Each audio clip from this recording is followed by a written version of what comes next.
आज बात करते हैं इंडिया म्यांमार बॉर्डर की क्योंकि इंडिया की म्यांमार के साथ जो 1643 किलोमीटर लंबी सीमा है उस पर इंडिया ने फेंसिंग लगाने का फैसला लिया है।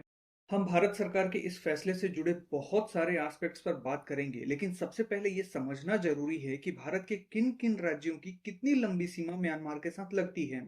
अगर आप इंडिया का मैप क्लियरली देखो तो चार ईस्टर्न मोस्ट स्टेट्स अपने बॉर्डर म्यांमार के साथ शेयर करते हैं। अगर नॉर्थ टू साउथ सीक्वेंस में देखें तो अरुणाचल प्रदेश सबसे लंबा 520 किलोमीटर का बॉर्डर, इसके बाद नागालैंड सबसे छोटा 215 किलोमीटर का बॉर्डर, और उसके बाद मणिपुर 398 किलोमीटर और आखिर में मिजोरम 510 किलोमीटर लंबा बॉर्डर म्यांमार के साथ शेयर करता है। अब देखो, भारत और म्यांमार के बीच में ये कोई सदियों पुरानी बॉर्डर नहीं है। इस बॉर्डर को अंग्रेजों ने बनाया था। यानी कि जब ये बॉर्डर बनाई जा रही थी तब जाहिर सी बात है इसके आसपास रहने वाले लोगों की ओपिनियन को पूरी तरह से नजरअंदाज किया गया होगा। तो क्या हुआ कि रेंडमली बॉर्डर बना दी गई, जिसमें सेम इथनिसिटी एंड कल्चर के लोगों को अलग अलग देशों में बांट दिया गया। अब इस वजह से क्या हुआ कि बॉर्डर के दोनों तरफ के लोगों के बीच स्ट्रॉन्ग एथनिक और फैमिली टाइज रह गए। जैसे एग्जाम्पल के लिए मणिपुर में एक इलाका है मोरे, जिसके कई गांव के आधे घर भारत में रह गए तो आधे घर म्यांमार में चले गए। इसी तरह से नागालैंड के मो जिले में लोंगवा गांव पड़ता है। अब यहाँ पर क्या है कि गांव के जो मुखिया हैं या चीफ हैं उनका आधा घर भारत में है और आधा घर म्यांमार में है। ऐसी बहुत सारी कहानियां आपको इस बॉर्डर के आसपास मिलेंगी। Cut to 21st century. Modi government की एक्ट ईस्ट पॉलिसी के तहत दोनों देशों के बीच में एक FMR यानी कि फ्री मूवमेंट रिजीम एग्रीमेंट तैयार की गई, जिसे 2018 में इम्प्लीमेंट किया गया। ऐसी प्लानिंग तो थी कि इसे 2017 में ही इम्प्लीमेंट किया जाए, लेकिन उस टाइम पर क्या हुआ कि रोहिंग्या क्राइसिस बहुत बढ़ गई थी। इस वजह से इसे डिले किया गया और फिर 2018 में इम्प्लीमेंट हुआ।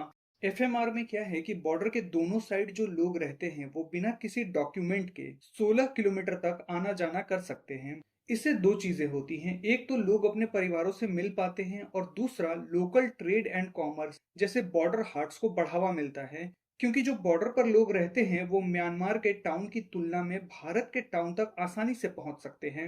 लेकिन अब सरकार चाहती है कि इस फ्री मूवमेंट रिजीम को खत्म करके भारत और म्यांमार के पूरे बॉर्डर की फेंसिंग कर दी जाए, बिल्कुल उसी तरह जैसे हमने भारत और बांग्लादेश के बॉर्डर की फेंसिंग कर रखी है।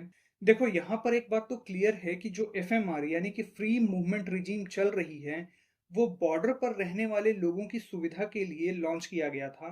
और ऑब्वियसली इससे लोगों को बहुत फायदा या यूं कहें कि सहूलियत मिलती होगी। लेकिन अगर हम ब्रॉडर पिक्चर देखें और लॉन्ग टर्म के बारे में सोचें तो हमें अब इस एग्रीमेंट को रिव्यू करने की जरूरत पड़ेगी। दो सबसे बड़े फैक्टर्स हैं जिन पर हमें ध्यान देने की जरूरत है। एक तो अगस्त 2017 में स्टार्ट हुआ म्यांमार का रोहिंग्या क्राइसिस, और दूसरी कहानी शुरू होती है नवंबर 2020 में, जब म्यांमार में जनरल इलेक्शन हुए और उसके रिजल्ट में आन सान सूकी की सरकार फिर से जीत गई। अब आर्मी ने इस इलेक्शन को इनवैलिड डिक्लेयर किया और 1 फरवरी 2021 को म्यांमार मिलिट्री ने सिविलियन गवर्नमेंट का तख्ता पलट कर दिया। देखिए, जब भी किसी एक देश में तख्ता पलट की सिचुएशन होती है तो उसकी नेबरिंग कंट्रीज में रिफ्यूजी क्राइसिस का खतरा बहुत बढ़ जाता है। एक नजर डालते हैं म्यांमार से होने वाले माइग्रेशन पर। देखो, म्यांमार में मिलिट्री गवर्नमेंट आने से क्या हुआ कि जो ट्राइबल कुकी चिन पॉपुलेशन है उन पर अत्याचार बढ़ने लगे, जिस वजह से वो म्यांमार के पश्चिमी हिस्से यानी कि भारत की तरफ माइग्रेट करने लगे। इन ट्राइबल लोगों की म्यांमार और मिजोरम में रहने वाली कुकी समुदाय के दूसरे लोगों के साथ काफी क्लोज कल्चरल और एथनिक टाइज हैं, जिस वजह से आप देखोगे तो मिजोरम के रिफ्यूजी कैंप में 40,000 से ज्यादा लोग रहते हैं। माइग्रेशन का मुद्दा तब गर्मा गया जब 3 मई 2023 को मणिपुर की राजधानी इम्फाल में मेजॉरिटी में रहने वाली मैतेई और पहाड़ों पर रहने वाली कुकी जो समुदाय के बीच में भयानक एथनिक वायलेंसेस होने लगे, या यूं कहें कि पॉलिटिक्स की वजह से इस वायलेंस को बढ़ने दिया गया। अब देखिए, इस वायलेंस के डिटेल में हम नहीं जाएंगे क्योंकि हमारा फोकस इस वीडियो के लिए है इंडिया और म्यांमार के बॉर्डर इशू को डिस्कस करना।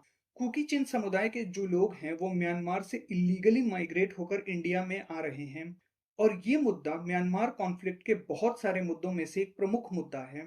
इस तरह के कॉन्फ्लिक्ट में एक समुदाय दूसरे समुदाय पर आरोप लगाता है। मैतेई समुदाय का कहना है कि इलीगल माइग्रेंट्स और इंडिया म्यांमार बॉर्डर पर चलने वाला नार्को टेरर नेटवर्क स्टेट की सिक्योरिटी के लिए खतरा है। वहीं कुकीज का कहना है कि मैतेई और chief minister N Biren Singh, जो कि खुद मैतेई समाज से हैं, वो इस तरह के झूठे आरोपों को बढ़ावा दे रहे हैं ताकि कुकी समुदाय का सफाया किया जा सके। माइग्रेशन के कारण होने वाले ऐसे ही कॉन्फ्लिक्ट की वजह से एफएमआर यानी कि फ्री मूवमेंट रिजीम सवालों के घेरे में है। इंडिया म्यांमार का जो बॉर्डर है उसमें मणिपुर के पास जो 6 किलोमीटर से भी कम का इलाका है उसमें ही फेंसिंग की गई है। बाकी पूरा बॉर्डर ओपन है, जंगलों और पहाड़ों से पास करता है, जिस वजह से इसकी निगरानी करना बहुत मुश्किल है।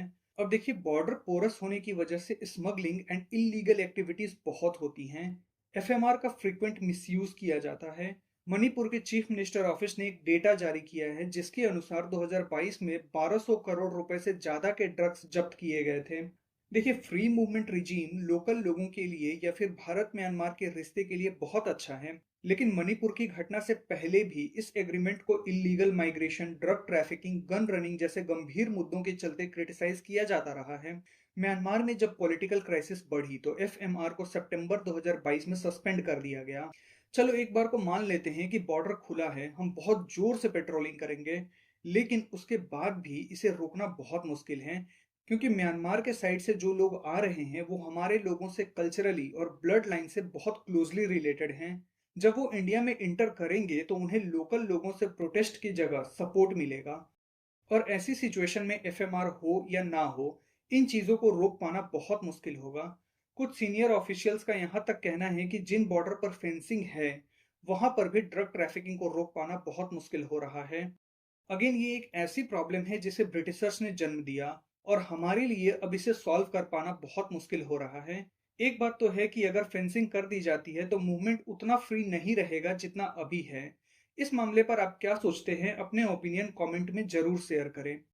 तो गाइस, आज की इस वीडियो में बस इतना ही। अगर ये वीडियो आपको पसंद आई है तो इसे अपने फ्रेंड्स एंड फैमिली के बीच शेयर करें। मिलते हैं नेक्स्ट वीडियो में एक और इम्पोर्टेंट टॉपिक के साथ। तब तक के लिए धन्यवाद।